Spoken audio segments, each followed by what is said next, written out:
Oyo, salibonani, ibizo lami ngu-DJ Sparks, and we will come back again. Pano, panzenge ndina sheriff, and nasichita ma-trending story, atinoita na shandi, but nasishanda na ubatika, saka nasi ndina sheriff. And Baba Sheriff, yes, welcome. Baba.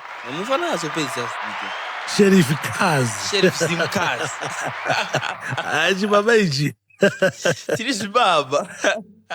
Neziro baba nandifonera manhero ezia. Anonzi Zimbo track akanditi ariseko sheriff ane nharo. Ndakati 4. Aiyo, naro dzangu afana sheriff anoziva. Naro dzangu ndidziziva. Ukarasika. Fana sheriff chimene ndakaona ndika wakambozona mene Meek, wakambozvichedzera kuti panotaurwa nyaya dzengochani so. Sheriff anaka soft spot kengochani so. I know the deepest No, nzwisisa yangu mana. Inini what that nzwise from every conversation that I want to take note of this. I come from a rational point of view every time.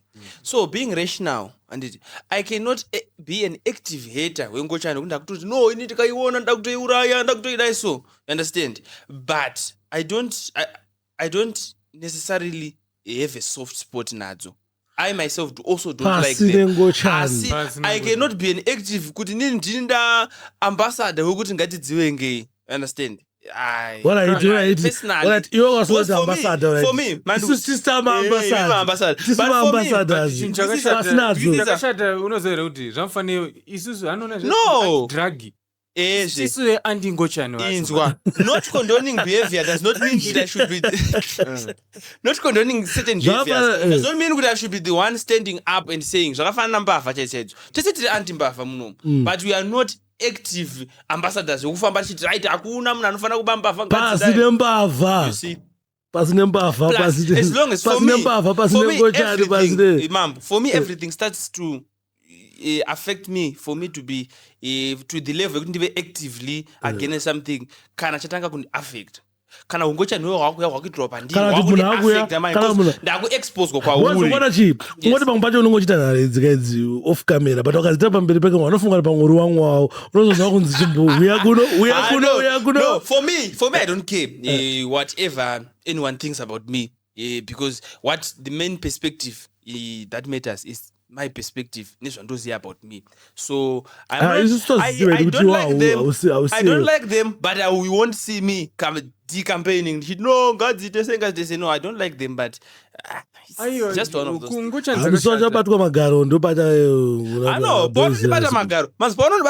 That's when it starts to become a problem. Understand? Not good.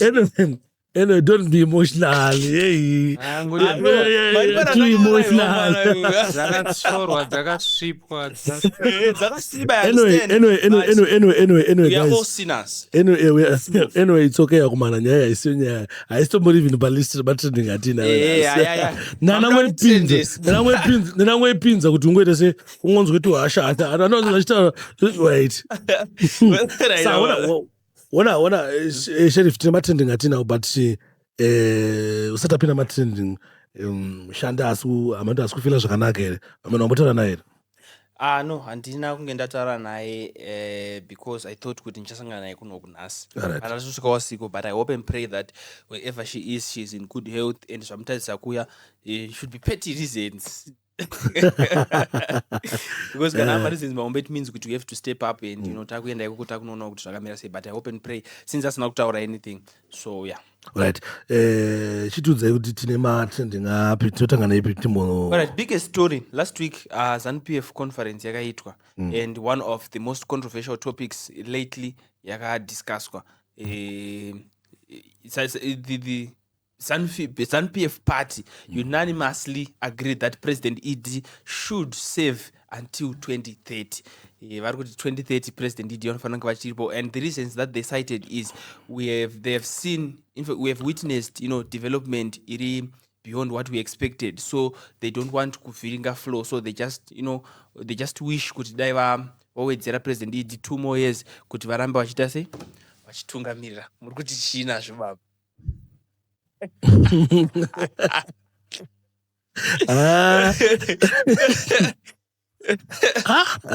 Basi bara vakaoma. Ini nangu kuona chini. maonero andoita angoni ai nekudayo inini ndiri munhu wekuti ndiri fan yedevelopment yandiri kuona iri kuitwa nani napresident ende ndikuona zvishuwa kuti zvinhu zvachinja especially kumarani kwangu ndoga ndizvitaura kuti tatonawo pick and pay kwakusina kakuit cliff kwakusina maserve station. I remember before ed tatine serve station 1 yekuti few yangotanganetsa mbijana kwaitira line rimwe yekuti unoshaya zvati zvizvi kuitika zvinhu zvakawanda paairport isi tinonga tichitrafela tichienda naBahamas tichiona paairport paribowaisia zvinhu zvakawanda but chinozokosha now ndechekudayowo handiti ndechekuti constitution inoti kudii ubata medzacho kana ichitiyo ngavachizorore kubva kwati ivo vacho vachiri kuda kuramba vachiita se pamwe munhu wekutoti angonange president vakuda kumbogara aona vazukuru vavo vachitamba vachiona vaita se vakazorora then isusu nyaya kuti munhu agona boza tingapanichire munhu kuti agona kana munhu agona zviri kuti punishment akufanira kuramba angoripo aripo achingogona. I think vision vane vision yavainayo inogona kuramba ichikontinua zvayo vision 2030 ramba ichiitwa zvayo even president asiri president ndomuona ndoita but kana zvinhu zvekuti tawirirana seZimbabwe ende nina muwanofani wavo vanogona kuwirirana nazvo futi ubamegona kubata point yacho kuti because of my works ataona waita neniwo ndinogona kuagreya nawo kuti hazvizvi zvakadaiwo tichikwanisa kuti nyika inowakwa mawakirwo elevel iri nyange ukasvika 2030 hapana chakaipa ubata metsi yacho because chatinozoda ndechekuti nyika inge iri kufamba zvakanaka vanhu vachidya vachirapwa vachiita sese then wakazomboendawo kuzvipatara kwanoiswa mushonga torara malife iribo zvinhu zvakanaka but nyaya inoramba ichidzoka paconstitution kuti iri kuti kudii handika kana constitution ichiti ngavasvike 2030 aiwa ngavasvike zvavo asi kana ichiramba kuti vasvike 2030 then because constitution I believe kuti chinhu chatakawirana semazimbabwean chatokwanisa futi kuwirana futi semazimbabwean kuti tiita se saka mazimbabwean takangowirana kuti ngavasvike 2030 apa pandavawirana sevanhu vezanu tafanira kuwirana manje semhuri yeZimbabwe then tongofamba takadaro. For me, I take from what President Didi has said before. He said he's a constitutionalist, meaning kuti vanotedzera constitution. So whatever is going to be done, whether vachasvika 2030 kana vasvika 2030, I know kuti he is going to respect the constitution. So it's going to be done lawfully. Zvipamutemo kana zvaitwa zviri pamutemo constitutionally, I don't have a problem. Why? Because constitution ndo inotaura zvinodiwa nesu tese maZimbabwean. So zvirimo muconstitution ndo zvatiri kungohopa and praying kuti ndo zvichaitika. And also he's not that bad. He's performing very well. So I just say I'm Zimbabwean anenge asingazivi constitution. Constitution inoti kudii? Constitution gives each and every eligible person only 2 terms to become president. 2 terms zvichireva 10 years because 2 terms ema 5 years. Right. So 2 terms the president is kusvika 2028. Right. Ndofunga kuti kuda wangu wachitsawo 2030 zvokuti vanenge vachiwirirana napresident anenge aripo aita hawo ina vision sezvekudaro ini vision inoda kuenda hayo vision 2030 inoda kuenda but still doesn't mean kuti mudziwe vision anofanira nga ari leader ka vision inoda kuenda kumberi but amumwe munhu akuita se akutotonga. The other thing that we are missing panapa, President ED havasi kufa 2028 handiti term yawo iri kupera 2028. He can still play an advisory role. He can still be in a position to enforce kuti vision 2030 yaramba ichicontinue for the benefit of the nation. So I know kuti some believe kuti he should lead from the front as the president, but everything zvese zvichazoitika will depend on what he himself thinks about the whole thing, especially considering that he is a constitutionalist. Munoona chikanakira kuteedza constitution vamwe vanozotevera vazoenderera saka I'm sure kuti as a constitution ndo zvatikutaura kuti kana tinge tawirirana senyika kuti tida kuti vasvike 2030 andika vanosvika senyika vanokwanisa kuti referendum vanhu vozovhota kuti towawedzera 2 years, not necessarily amending the constitution zvokuti munhu wese achauya achakwanisa but this is ina hangu handizonangu knowledge yakawanda hangu panyaya idzi but anyway handeipa next tatakuradza kuti but Munangagwa wabata basa so we are happy. Hopefully zvichafamba tichanga tichizvinzwa tichange chikupai updates. And then moving on, Japreza akaita sold out show yake inonzi Elegant and Sembo, vanhu vachibhadhira bhuru pamunhu, matickets akapera, vanhu vakatanga kuti tipei mamwe akadaiwa no akwana. What does And this, Chadi. what does this say about the Zimbabwean industry and Japreza himself as an artist that he has grown to become? Japreza is the biggest artist in Zimbabwe. No one comes second to that guy. No one comes second now. Becomes Flips a panel. little bit irrational. Tina flips atikakwanisa kuflips enda pamicrophone apo mbotaura pfungwa dzako after zvataura. Zvataura. Go and comment pane Go zvataura. and comment. Japreza is the biggest artist in Zimbabwe. No one comes second. Because isusu takakupindura ka. Tipei mashoko. Mashoko ataura amatreni. Japreza is the biggest artist in Zimbabwe. Asi kwete kuti ndiye ega ari the biggest. Because tikataura nyaya yebiggest tinoireta nenyaya yekuti ambodi biggest kwenguva yakareba sei. Tinotaura kuti munhu biggest. Because wakwana munhu achiita biggest for 10 minutes nemunhu aita biggest for 2 hours. Ubig wavo hwakasiyana. Saka ari big zvake asi Vana wao iwani. Unowanani. Aiwa akatora mazita. What's Bible pakazisataure mazita. But zita officer changira takarinzwa. Aya magafa kutaura manje akuda kungotendera but Japreza atoda nguva yekuti zomupisa. Timbomupa nguva. inangu from 110. Wikiti yakapinda 2009. No, but inini zvatova na Meek kwandiri bullshit. Ine sense yekuti kuna namacheso variko. Waiziya madhara chachewa atoziya kuti madhara akarwa ndandi. Ukubata medza cho. Wekuti even now andika varwanda ega. Zvitoda macheso. But kuti is the biggest artist. But kuti is the biggest artist in Zimbabwe. Ine nangu zvataura mandi kudzo. Zvataurwa arimo bracket iroro. Arimo bracket. Tikupiko. Bashera wazi. Zimbabwe ero. Obuda pachena bazoti macheso mudiki kuna Japreza. Matomona kuti ye muonero wake. Pana nyaya tikutaura. No, for me now. Statement ra Meek was okay until you said no one comes second. You know, even if you believe that Japreza is the biggest, they ought to be second. Because Donald is big. No one very bigger than. So they ought to be second. No. No.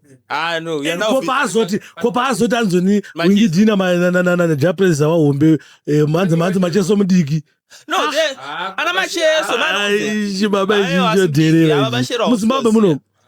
Babashera also was there. Mukuru anozikanwa, mukuru vanhu vese vanomuziva. Manyaya mukuru aitaurwa. Inotaurwa. Inzwa yaka patachiti mukuru isusu. Wepadhuze nemicrophone. Patachiti mukuru, munhu wese anozoitwa toti mukuru ndiani. Yeah, I know kuti munhu akutaura uyu he's a gaffer. Why is he? No. Flower vari balance. Okay. Pana asingazive kuti big man ndiani. Aiwa. Baba nyaya inonetsa but two example isiyo nyaya nyaya ngaitaura panapa ndika ndeyekuti zvona akaita show yake akaipa ende show yanga iri on point even smart yanga akarohwa yanga akachena ende zvinhu zvakada tozvidawo kuzviona zvichitiko even tozvidawo kuona vanhu andika but support even maartist mamwe asitorinawo mari zvelevel iroro zvona kwasangobhadhara zvinhu zvatoziva kuti show kuti $100 amanaka pakashata but tozongobhadhara ine way yekusapota nekusimudzirana saka zvakaitika zvaizva zviri bom but hatidi kuzviona zvichiitirwa Japreza chete toda kuzviona zvichiitirwa kana even Chillmaster toda kuzviona zvichiitirwawo Master H toda kuzviona zvichiitirwawo Nisha T uri ano manje hanyatsogone manje saka kata kudaro manje takutokanganza ona uri anosiya vambokure wamboroa zvakatora Japreza zvakangondiratidza kuti everything that we see zvichiitwa kunze kwenyika is attainable kunoko because ma-concert tickets whether mari dzosvika $100 ma-3 figure concert tickets taingomanzwira kunze kwenyika and Japreza is proving kuti no zvemapondopondo zviripo futi but ukwasotomboita zvema-3 figure and akazviratidza beyond reasonable doubt it was sold out. It was an interesting show kwaitonakidza isuva iyoyeko takaenjoya. ina sandal level zvangu rekusiya waya amune mandita sei mune maimba kuti chiko zvamusina kurekota muda kunoimbei ikokoko zvewaya ndakutaura hangu zvinhu zvisiri bullshit. I think kuti vanhu vanofanira kudzidzawo from Japreza. I think Japreza panyaya dzebusiness music business yesishoni kuti ane zvimwe zvaanoziva zvingatoitika mune vanhu vakawanda. I think people should just take notes from the guy. I would say bullshit. Let me say bullshit. I know kuti vamwe vachafungoti bullshit, but this is the truth. When it comes to strategy, and it comes to managing the public image, and when it comes to business side, Japresa is the biggest artist. Hakuna anokunda Japresa. Atitara the music, tutara the business side now, how they handle the but the business side is bigger no. No, but atikuramba kuti inzokuti someone is the biggest. If we say no, I know kuti mafans are winking. I know kuti some mafans are winking. Aiwa kani. Aiwa uzizoita mazimbabwe vanoita manje unogona kutaura nyaya yako ukito wako wewe wabuda pa kuti there's no second ndo wabuda ndo yanyobuda anopfura kunyaya iyoyo but inzwa zvoita mazimbabwe totoziva mazimbabwe tinawo even ndisungumarani kwangu ndiringo mudhara so ikoko kwandika aiti pakasimuka munhu akati zvoni right zvatada kuita pamatara manje tada kuti tiise tara patara tada kuisa manje toda kuti ideyo andika vanozobva ti dzobva dzasimudzwa ruoko dzobva dzati right zvinatoda manje ndekuti next month iyoyi takutise matara no ndinenge yangotaurwa inzwa no ndataura zvakasiyana ndikuti zvawataura iweyo inzwa kutaura kuti no vanhu vakanofanira kudzavuna Japresa indazoti inini ndakanitaure bullshit. Why ndikuti bullshit? Because my fans are going to will not agree neni pandazoti Japresa is the biggest in terms of business, so angosona yatsoteereresa but still haasa ake because wingidi wacho business anotogona aiwa kuti someone is the biggest does not mean kuti vamwe vese havagoni. Aiwa but the biggest you are the biggest podcast but you know azviro kuti hakuna vamwe vanorova pa podcast. Aiwa vanongo vasisizo kuti ma biggest havasi ma biggest asi vanotorova but munoona it's not a walk over vanokwarira wingidi mune anoshafa anodi mayona but Japresa munhu anotocreata content munhu achipodiwa omboita kuti macontent chii ndozvo zvinoita kuti arambe ari muvanhu omboita kuti macomment anange erozenzira chinoita Japresa naye ane soft spot naye munhu wekuti avarika pangirozenzira wanda zvinoita kuti vanhu vafare maibata asi munhu wekuti ndatonzvati kubata wingidi pacho unorowafa because ona music business tinoikopa kubva ku West, you understand? And it's looked at Japresa and no one has to go to West. So don't get attitude ku West. Akaitaka kutsvagwa neInterpol. Akazvitinya segu. Then moving on, I just want to browse through this story before taona manager Tony ambudzane zva Blot. King Solomon vakaonekwa vachiwainirwa na Colorful vachiratidza kuti getting cozy na Colorful. Right. Ndakaona kuti hamisi kufara naye. Handisi kufara because wona zvinoitika.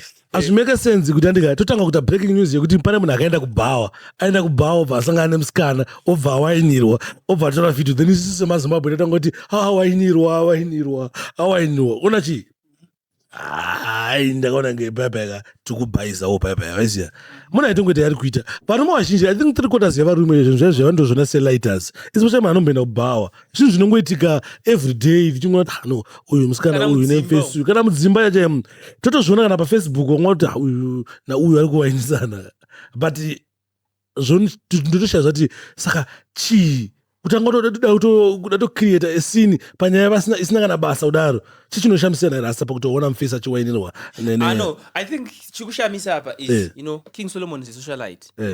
Colorful is also a socialite, and you know the kind of socialite that's the kind of image in a Colorful might be the one yekuita kuti ashoke but dai kunzi akango nobody aingowainirawo King Solomon maybe to people vaingosiya zvichislide but because of Colorful now no problem take record ya Colorful wanda zvita ana Jess wada zvita wari boy Colorful dari munhu achada ari mujeriwa inini ndota problem zvakashata ari mujeriwa ndakuta problem nemi pakudai so hatina kuti tiri ana Jesu asi munhu anongotaura nemabasa ake we know Colorful pese pangoita to influence anenge atoripo Colorful munhu wekuti I don't want to seem like I'm this now. Kungotozonapesa kutaura masewa mwane toda tokupa maexample andika emamwe masocializer takatoona isusuka anenge aina nhingi totomuona aina nhingi achitongo like zvinongoita Colorful kuramba but it makes headlines, you understand?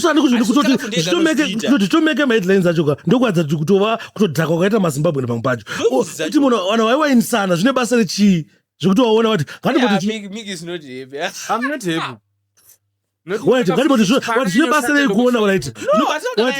Zvine basa rei andika munhu wacho waanga chivaendwa naye not necessarily munhu wacho aita sei Kalafu tukuti Kalafu is a socialite equal is a socialite and also Kalafu ane nyaya dzake dzekuti izvo zvari kunzi ane nhumbu I don't know how far true Sakuti nhumbu kwakashata. no sakuti nhumbu hauchawainise aine nhumbu yeumwe munhu handifuna waendera mumwe munhu you know it's news even mai wemwaraini medu anenge ane nhumbu kana waendera vamwe baba kana ona Kalafu asi mukadzi waplatinum prince wacho ari kunzi ane nhumbu yake iye wacho King Solomon handiti akatobvawo ana mazuva abva mwana wake abva kuzvarwawo manje King Solomon murume watadiwa ngoitisana chimauliza socialite wani wekusouth africa wandakatimboti mfana sino wandika podcaster obva wainirwa nazodwa zvine basa rei zvinotrenda zvafana eutido akakiswa papodcast wana unongokiswa understand but wakambonzwa masouth african iwo andika achizoni hazviite atozokisirwei the problem yacho yatakuita ndeyekuti takufunga kuti everyone thinks to level ratiri zvafana for me this is just one of those stories zokuti takangonawo King Solomon achiwainwa basa but kune black label brethren atinawo ekuti kana zvaitika izvi they start condemning they start saying tongotodange King Solomon asi munhu ari po but King Solomon ainakirwa nelife yake chandafarira panyaya wabva watendeuka mukupera kwayo ndofunga imimi unofunga ininaumana mandudze katachitara nyaya panapa sometimes zvandototaura I don't speak for myself I speak for the people sometimes but the people ndoti kuti the people ine problem ndozvamukatotaura kuti ano the people andoni kushamisira kwazvo kwekuti anzoni tingatoti nyaya yekuti anzi munhu akazowainirwa waitombotora iti ngatimbotore example yekuti munhu atowainirwa nehure rekubhawa rototengesa zvine basa reiko people cannot mind their own business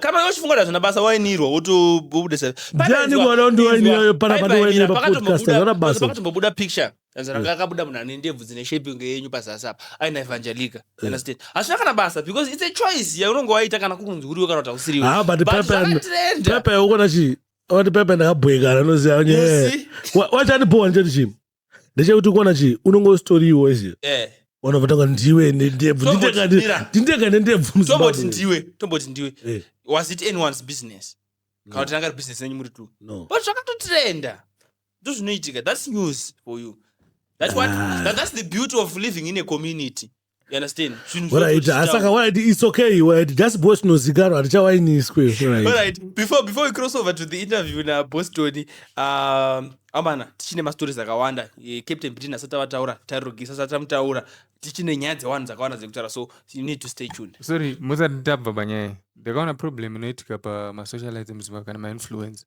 Kalafu anaushata asi mukaona Kalafu panozoita nyaya yekuti izoita hombe vanenge vakurura naye burogo saka mufanira kuziva kwegumira nakalafu uibata Kalafu atori munhu bo inini shamwa ini Kalafu noziva kuti ndatobudisa ngoma kangu tikaita challenge you don't know 50,000 views I know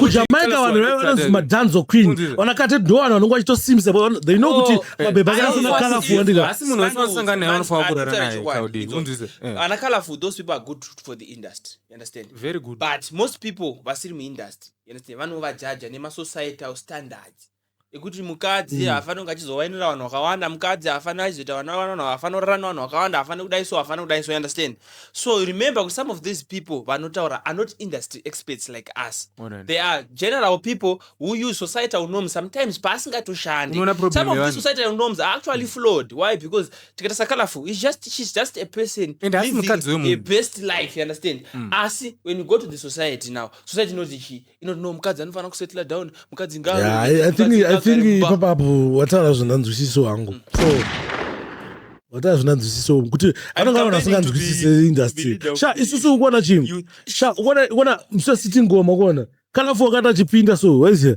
ndakanzofanana kuti big up Kalafu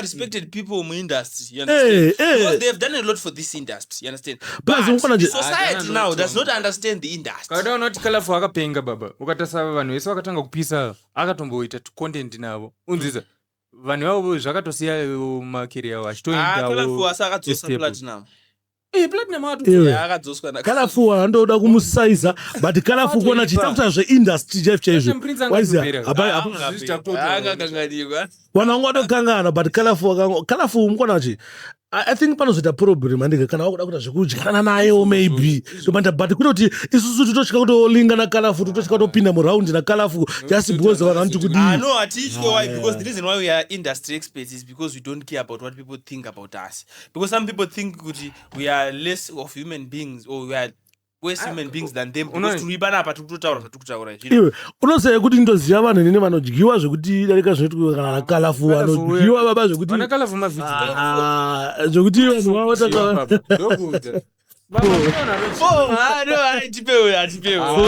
bati Kalafu ichi mavhinamba unonaji bomba vanhu vemindastry mofangoziva kuti ukasangana Kalafu masanganirana chii unzwisa Kalafu mamwe mareaction anozoita yaya inyaya kuti mukadzi kazhinji mukadzi chero ari nomoja akadyiwa kana azorasiwa akadiyo atoriwo neway anoreacta nayo vamwe vanotaura kumaraini kwavo kana kuhama dzavo kumachi Kalafu munhu wesocial media anenge yapasocial media nokuti ndo but Kalafu inichadoziva ndichekuti always be misunderstood in the chimwe chinhu chinofanira kuziva vanhu andike chinofanira kuziva vanhu ndechekudayo muindustry medu isusu basa redu panapa ndiyamboita problem because vanhu vazhinji vanoti Sparks ndowakasimudza Kalafu ndowakamisa kuvanhu ndowakamita sesekuvaziya isusu basa redu panapa isu kuita mainterview vanhu zvekuti ndimirire munhu anenge achipisawo kana tatisti ningi ari kuramba kuuya painterview pangu ndika ndoregedza kuti handikuita zvibude saka ini ndichainterviewa vanhu vavo ende kuna vamwe vari kuuya vanenge ivavo kuti vanenge vati kukachidzai zvakaipa muindustry momo. Part of being the biggest you know you need to raise people. You need to show your level of influence, which is beyond getting an A-list celebrity. You need to create celebrities, and we are going to keep on creating new celebrities because this is the biggest podcast and the best podcast in Zimbabwe of all times. So tukita sasa kamboitwa izvi man. Unoona platform ine vamwe vanongotsvaga vanhu vanopisa vakazvitaisa vanhu vangomira matrends majiji vanhu vakawanda vakasimuka panapa tikutaura Kalafu atosimuka izvi hanzi anoya Meek Black uko but Junior Sprang akaputika abva panapa. So we create stars. So Kalafu is one of our products and we are proud. Society is not proud but we are proud. Kalafu kuna manager Tony. Alright, ngatimbotana na manager Tony. Right, muri Zimbabwe sikutara kwatamboita pekutanga pekuti nhasi tichange tina manager waBlot tichida kunzwisisa nekuunderstanda kuti chii zvikumboitika pamukomana waya wakazosvika pakutora position yemadrugs because pane pamwe pacho panenge pachidzi munhu akarohwa nemadrugs vanobva watanga kuramba vachiti ndina kudhakwa ini ngati hadhakwa uyu but wakazona vanhu vazotora position yekuti akuenda kumatrix. Baba Sheriff. Yes baba. Kuna sempa na ungu. Tinao Mr. Bindura. Tatimbonzwe kuna manager direct kuti chief manager welcome. Oyo. Yes I. 4. GNG. Alright, Tony Bindura isi first interview yekukuita ini ndane time yakawana timbokuita interview mutsanangura urongwa mune minawo se team se clan chii chakazoita kuti muzotore position yekuti mimi makuda kutoendesa mukomana kumatrix kuri yapo. Tine mareasons akawandisa DJ Sparks. The reason why we decided as a family kuti mukomana ngaendawo. The first reason umbe andori naye yokuti muri yeZimbabwe vasingaziye kana vasingazivi yanga itori now ye restoration of confidence mapromoters edu. Ndikuti isusu DJ Sparks titori mapromoters hobo vasakanga vasati pemashow. The reason being ndeyekuti GNG yaideliver ndotanga unotadza kuuya anenge akadhakwa ende anenge atodhakwa zvechokwadi sometimes. Alright. So ndo main reason kutanga number 2 andipo pakuda nditsvage makuwa kana kuti muchafunga kuti nini chekutanga ndichazoda kuudza mhuri yese yeZimbabwe kuti Blot madrugs aitora iri but mufana wangu madrugs anga akumkurira papi tikanzi toda kuenda kubasa DJ Sparks ndakona kuti netsana nemufana wangu behind the scenes vasingaone because mimi munoziva Blot apa stage but kuti asvike paasvika tichienda beat tikuenda kushow muri yeZimbabwe nemana DJ Sparks hamuzivi kuti tafamba sei atonongatiwira nepapo enge iri hora kuti inenge iri hore saka panoitwa hora iwo haungazo kushambadze kana kuroiwa mai vako unoziya taingosvika pamberi pevanhu takutoseka tonaidza tese seteam ndikaona panapa tonaidza kuti kaenda kucity sports wakaona Blot achipedza mafans achimufarira pastage but isi kukembi kwedu isusu tafana ibhora ndowandozoti kuti uyu player kuti isvika apa ngarove 90 minutes ane injury ane chii saka ndikuti just kuda kumufasisa point kuti Blot taati nemaproblems ohoba taita kwedu in other words mukuti Blot aikuonesai hora ainitambisa dudu pamuzoti chiti che one thing chandafarira pana Mr Pindura inondonzwana wakanda vachiti tiri family but vachisiya munhu achifa nemadrugs apa waprova beyond reasonable doubt kuti family not just pakuti ngatitei maworks but family real family and I hope ticharamba tichizvionawo kune vamwe vanenge vachifungidzirwa but obviously kasese mafans aBlot ida kuziva kuti aimbodhakwa nei chazvosvika pakuti muti ngatiende naye imi muda kuitiza chii chaita kuti aidhakwa nei mukomana mona wangutoro one oranjwana nditaure one aidhakwa nebrongo nebrongoepima ndichi one uya akuti one rake ne1 rangu aidhakwa nei ndinozosvika ini ya indoda Blot andangona mukudza DJs but the reason why I decided to work Blot Blot anondiedza kubasa ini one ndakatomaprika through love ya99 I love Blot I don't mean homosexual by the way but mfana wangu ndomuda ndaimuda mwoyo wese this is the reason why uchiona kuti ndaita kutambudzika kana kudai wanzuza saka inini ndoziva because ndanzwa notukwa neZimbabwe zandi kunyevera ndikusiva macalls akasiyana mamessages toni waifana kuisa Blot kurehab kuSouth Africa zvakaitwa na Saint Flow waifana kuti zvaholy 10 I don't know holy 10 ari kupi anzoda kuisa magwa asingaziye akanyarara nezokodzoka right pachadango kudzai hatifetaita zvinhu zvakafanana because kwasa Blot anzani pamwe holy 10 zvaimudhako zvacho pamwe zvaidisefa ungachina vaSouth Africa pamwe financially vanenge vane mari dzokurwa mandigi vachita zvoita namudhara mutasanyana nikirini but kwedu isusu I want to salute Prophet Jose nendamhanya kuda kuvataurawo zvangu but he played a very pivotal role kuchange kandikati mudhara right makaengeja Prophet kuda sei mosachi DJs but nge wisdom man chinzwa manje tomoti change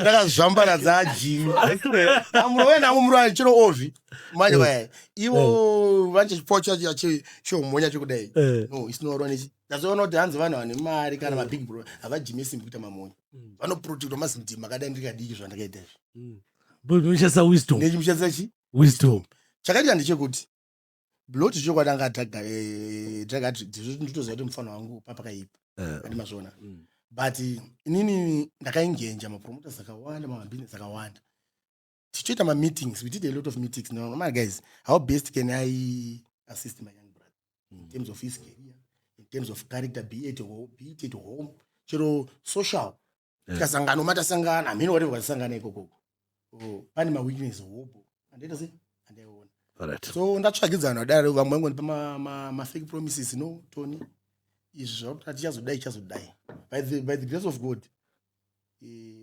Prophet we did a calculation yakaitwa mu6 sports by manje yakarwa Jimmy unga achafa yaya iyo chakaita nje makaona kuti Prophet Jose achibaba ichine chibvunzo zvoda kuti chi iwewe uti wozosara iwewe manje ka wakufesana nechi ngweli matu ndiwe waibvuma kina ndinozoivhi nezvamaweakness ake saka ndava ndaita inini ndakabva Prophet Jose ndati ndo vakanga vari ndo vanhu vakanyanya kusupport chaichi ndo vakati kune two stands akauya I think makaona ndara chipaza na Godfather vachitonyoratidzwa land site kwakaenda kuya saka dingi ndirafamba na Prophet Jose not say no to drugs and say yes to Jesus. Yes, papa mumfana zenda kuchechi pana Jesu.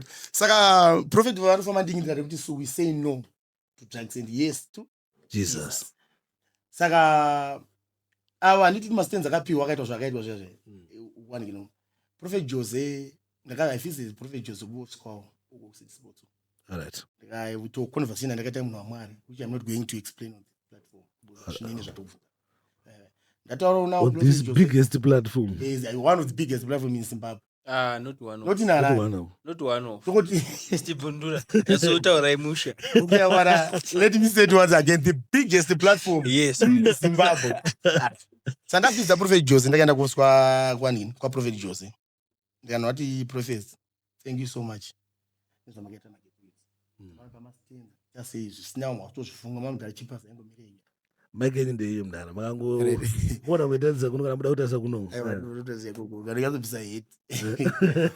Saka ndaona Prophet Jose taita mina ndawadzwa ndikuona mukudai Prophet Jose vane mashoko akataura kwandiri ekuti Tony Pindura inini I'm very young in terms of age, not spiritualist havaombe, but that in terms of age I'm very young.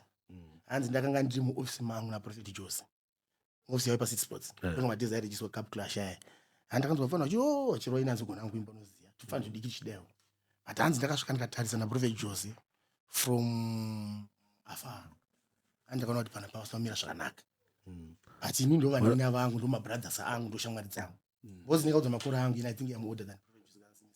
Zvekutodaro. Ndangoita munin'ina wangu in terms of age. I think it's Prophet ati makore mangani 27 andini.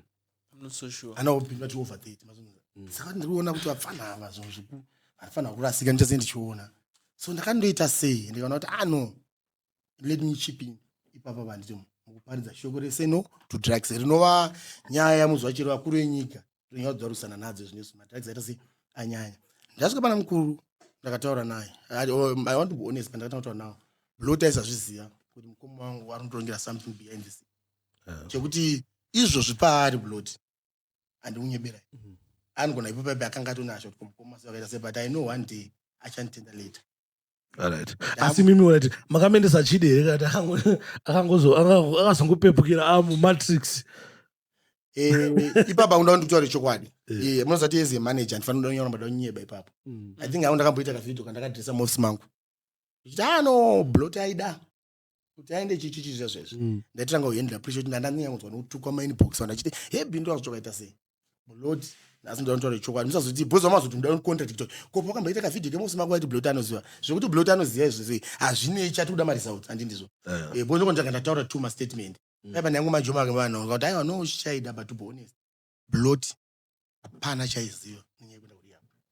Ndakadedza Blot inini ofisi kwangu town pana wangu uya zvamukoma muripi atouya by the way atonika mwana kachechi kanotonzi god ndanganachazokuradza kari uya dambokuradza mwana bosika mwana kakazvarwa ndepakabva ndamutamningi wangu uya kuofisi fana ndobva asvika kuofisi.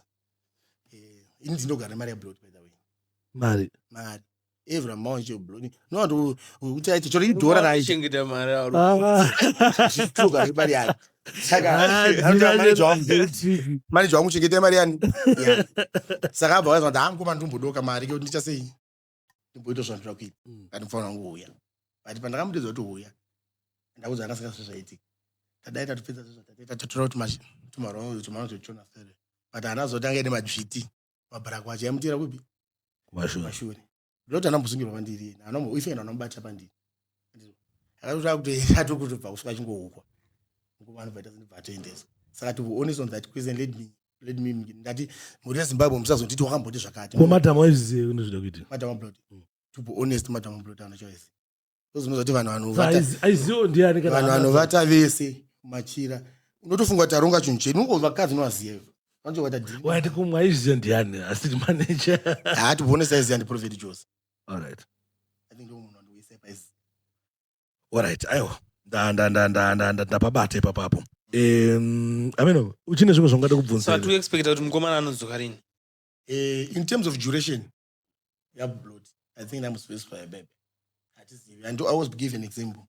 Kuti iwe zvipauri DJ Sparks ukanzwa warwara nemudumbu toti amudumbu manya kukwadzwa toda kuenda kuchipatara una doctor condition ine munhu yayi afana kutopuwa mbedha ndotomushona kuti afana kupuwa mbedha patamba mbedha so na Prophet anoti sorry na doctor aiwa toda kuti achimucheka kuona kuti ari sei then uita 2 days uriko zvazvaita wese mama ita 3 days 4 days ngozvo zvaita wese uchi ndongopedzwa kugara kuchipatara kana 2 weeks kana kuna matora muchipatara for nearly izvo zvakuti vasagona but wakaenda fema wachabuda after 5 days or 6 days now those ndikuti I'm just saying kudzoka kwaBlot ndichazokuadressa kana adzoka weti kambo akuda kudzoka kwenzi kada kukuudzai pane chindomufana chandoda kuti chiperi saka ikokoko maybe amuziye kumatisi kuna ana chiremba munoziya there are a lot of doctors kunana matrix kwekwe ana chiremba variko so variko ndo vanenge vachimonita kuti munhu ase kune ana chiremba nevanonamatira vanhu futi variko ikoko zvese obva kuti vanisa training yekuti zvikude mira aita sevese variko ikoko chinamatirwa ikoko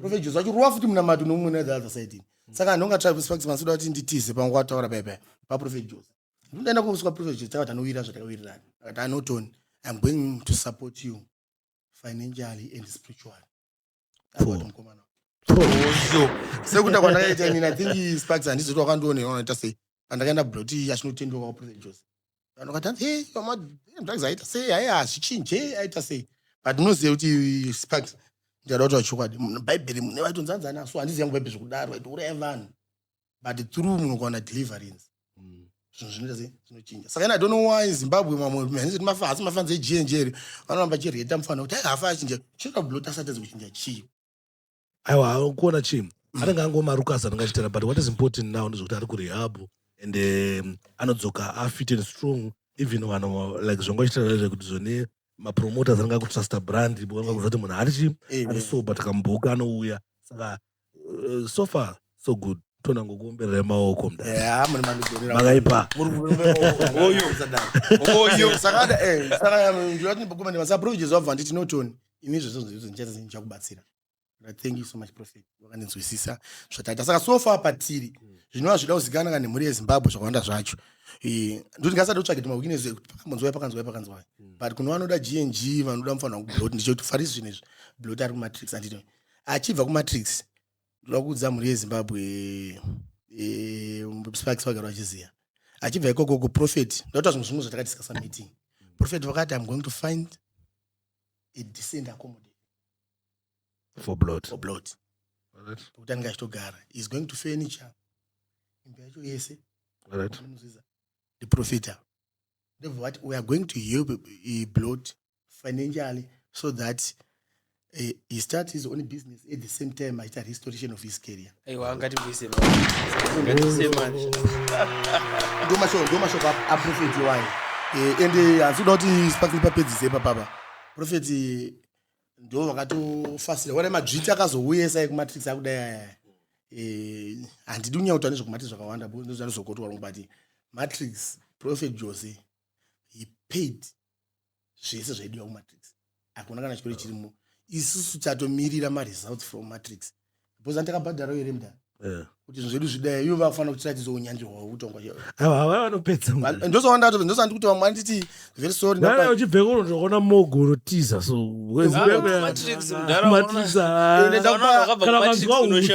kana wakanzwa utsi hwemogo oda kutiza saka nemakomenzi hobo DJ Sparks vamwe ari kuya achiti Tony angati unopuputa anzi hey we wakamisa matisi wadi kumuendesa sorry for mentioning Prophet Meek Swelo vanzi vane rehab yainayo I don't know hanzi iri amene kwa iri andizonyeba futi but nozotwa neri vane amuzana Zimbabwe vanobva kukota kuti unyeba kuti wati rehab investigate iri kana kupindura no saka ivo kuti vane rehab reason wasinoda kumenza kwa Prophet Meek Swelo kunoda vanhu vekuti ega aita nonzo winning kuti no inoda kusiya madrugs andito bwezi vari kumanikidzwa ukoda chigida gori ndakazoona kwa Michael Selo kwekuda even vafana vachiri vadiki ukati una Michael Selo kakuenda ndakaona Prophet Michael Selo achiona bhora achitamba magame aya nevanhu vari murehab saka vanhu vanoda kuti for example maybe Tona akachitwa madrugs over no guys ini nanguda but Prophet nanchade unotoona magames unochoswima kwa Blot kwa Prophet Michael Selo kuna shiba because of time andika Tonika iwoti chazozogana pasi takuyazona zvoti chinja makaronga na Prophet chabudirire kana chita kubudirira aiwa DJ Sparks musana why chinja tobudirira ndoti Prophet ka vakatohwina tikatotora munhu tikatomuendesa ndito saka isati believe izvozvo tobelieve taona zvishuwa kuti Blot acharowe nemogo Blot achaite zvinhu zvaaiita saka pandozoona futi Sparks wakata pandautaura Prophet vangu Prophet vapedza neni vandizoti nini varora vachidai mufana pekugara ndito kune ishu mamwe ngadoro yangasingadi ndotaura ndikuzoenda mhanya but inyaya yefe feeling kuti Blot atone state and Blot mwana wenonzi Victorious Generation International. Oh, yo. It's okay, my father. Anyway, Sheriff, Yes, most of Baba. time nozvada kuita ndika Tony ndomuziva Tony mwe anotaura German zvokuti tona kupedza izvozvi tonda kubvunza tatara nguva yakareba zangwa kuti 3 is time 20 minutes tichikurukura na Tony. Anyway, Tony, thank you very much for passing through. Panapa kuti chimbokurukura tinyatsonzwisisa zvizvi kuitika nemukomana takafara tamuona ari kumatrix because noziva kuti matrix inoproducer maresults. Usati mandikatakata futi DigiSparks ipapa professors wakati kulonja album. Amanoenda kudza mafanzi angu chinji angamirira. The return of Blot grenade. Sapa achadzoka ipapa.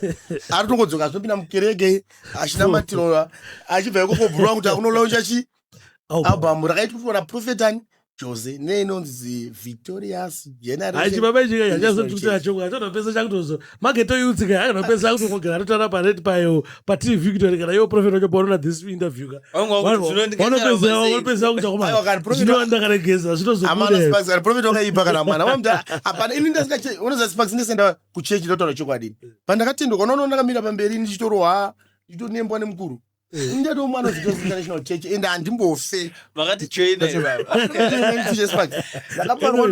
Anyway, man, because of time, when I to tower, Tony and Zota, both Baba, one of my music, one I see your time at your start. I don't want to go rehab. Thank you very much, Tony Bindura, Neguya Panabo, Timbo Kurukure about Blot and the shoe out bloating. Zvake zvomufambira zvakanaka because tinoziva kuti tarenda pepe rakazara. Oh, yo, welcome back. Right. I'm very disappointed with what I saw over the weekend. First of all, happy belated birthday to Tariro Gezi. But the guest list now, Mdara, you know, and I forgot it's a ladies thing. And it's a ladies thing. And we saw some unfamiliar faces. Shibudikira, you know. We do want no, I don't say that's but let me just say it like this. Tariro Gezi had a birthday, and it had a birthday. They had a wonderful party, a good-looking party, you know, but it was meant for ladies. And then two men. I thought, you know, ukanzwa kuti kune two varume wakoka kupati wakadzi, you think kuti varume vanobata basa chaizvo. But these ones now are the weaker brethren. Well, two brothers and sisters. Pane muchina anonzi Byron na Musabowe. If you look at those guys, you know, they cannot be the ones kuti vanzi no, they are going kunobata basa kuno vanhu vakawanda, you know. ina andivaziva nomukuti ane zvavo. Ano havazikado. Andivaziva and even andambofollow zvangu event racho kuti because handingati nini munhu angoitawo birthday rake ndakutomanya mhanya noona ndiani vaiziva akadapapa I know kuti baba Shadaya neni takadai so. You know, it is a shameful act yakaitwa nawarume. Sheriff. Wakadiwa wakadzi chete. No, akwasadiwa wakadzi chete. Yanga ina wakadzi chete netu warume. Or maybe wamwe warume wangu walipo ndiwa gocha nikuti you never know. But pama guests unoona zvinizvi aiwa it's normal. Zvakafanana newarume tu kuenda kuona chimwe ina hangu panyaya ika inyaya yekuti wafana vacho vamukutaura kuti vanenge amen. No, hatina zvatataura. Kana indiri kutongoti vari kwano vakadaro vanofanira kutamba nevasikana. So let's just let them be. As we know, usually we know the kinds of people. Vanofanira kutamba nevasikana, the kinds of people they are. Vakazotanga kudoipa I think maybe vanowirirana amen. Nice. A good statement. I think vanowirirana, and I think is the key word. Next time. Then moving on, last but not least, Pane, I think this is a win for us men. You know, wakadzi under my equal rights, and I think for Papa Zonya to represent my equal rights, this is the example. There's a woman who is in the middle of a divorce with his husband, and the woman has been ordered to pay the man $600,000 as divorce settlement. Talk about equal rights. This is I think I'm going to go my equal rights. Aiwa inini hangu Why didn't you die? zviri right both vakadzi vacho vamazuva ano vakuda kuti zvinhu zvinge zviri fair right. Saka panozoitika zvinhu zvakadai uma inonzwa mwa wacho kuti aiwa kane vesafana kudaro vadatora zvinhu zvemukadzi chichiyaziya but zvinhu zvevarume zvinogara zvinongotorwa every day ona saka inyaya yekutoti kana zvakadaro zvinhu zvinotipawo simba Ekupinda mumamarriages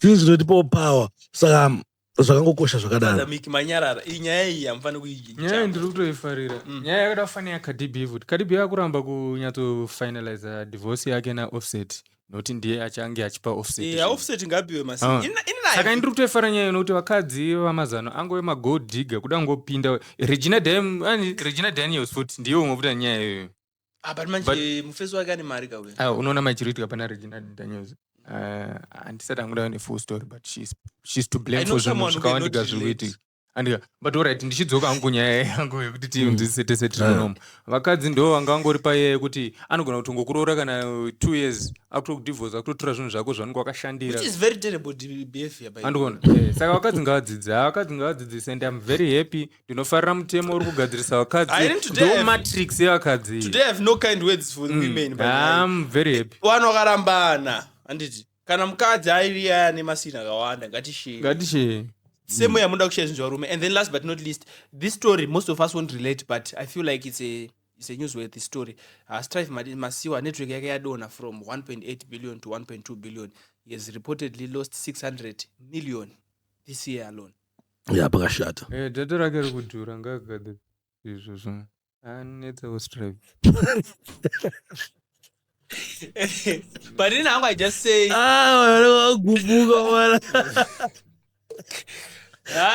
kwa inozodonha sei kona madhira ekuita data munomo saka I think pa70 pakaisa pakoda kuyazotigadzirisa ndika kutidzoka data riri kudhura aiwa data riri kudhura fanira kugadzirisa wamasiwa chichikuti share my kind words nemi kuti data otherwise never says that kuti kunzirewo tsitsi but data ngaribodziki tozotakataura nyaya masiwa then yekupedzisira achatoziva nje kuti ikambodzoka futi mbichano kanopinda kana mu 1 billion I'm sure kuti vanogadzirisa aiwa data ngaridzike. And tichivhara kumana, if you'd want to connect with me at a personal level, go ahead and follow me on all social media platforms at Sheriff Zim Cars. I am an automotive consultant, so anything to do with cars, go ahead. Don't hesitate to get in touch with me so that my informed decisions, you make the best decisions in Spaniards and motor. And we have our brother. Go ahead and bid farewell to the fans, Baba. Yeah, I just want to say thank you guys for supporting the movement. Murungono new set. Mangwaiziya new set, guys. Support yenyu ndio kutongoita tunhu zviitika. So if you want to connect with Meek, just follow me everywhere, Facebook, Instagram, on my YouTube. You follow me, you subscribe. Yeah, more hakuna mango manakidze. And then moving on, this guy has reached a certain level. Yekuti achafana kuintroduce, achafana kukuudzai pages ake, so I'm going to do it on his behalf because chibaba ichi atingaswere chiti ndifollow ndo zvakarasisa vakawanda izvo zvekuti ichi chibaba ichi chimdara ichi you're already watching this. Ukaona kudayo satana apa dhuze kukudonhedza satana kupururudza ukaona kuti dara chibaba icho satana. We believe in giving credit where it is due, but you always have to remain grounded and remain humble, and you have proven beyond reasonable doubt kuti muri humble. That's why tichitakagara nemupanapa, because if you are full of yourself, right, kutambira for the opposition teams, tichizama kuti tomudonedza sei muchina. But anyways, we are happy because you have been a good person, and Amana, you're already watching on DJ Sparks, so go ahead and follow him. Can also subscribe, please subscribe and make sure that you take this guy to 500,000 followers on Facebook. We need to reach 500,000. Tukuda 500,000 foot ku YouTube, so kana une hama iri kuona isina subscribe, make sure that subscriber. Until we meet again, always remember that a prayer day keeps the devil away. Prayer ndo yasita baba wapanapa, iye Jesu wamunoramba ndiye yasita baba wapanapa. So Jesu wakuramba wakawanda ndiye vaitiganzira we are coming. Sora vaiti tochinherera rimapodcast. Usaona pane mwenje apo lite nakataura kuti munogona kusazvinzwisisa nhasi, asi pane mwenje apo ifunga mwenje mukuona. Ende tichakusiyai mese pamanambers, tichakusotwa rambai muchirutsa. Alright, anyway guys, with that we are out.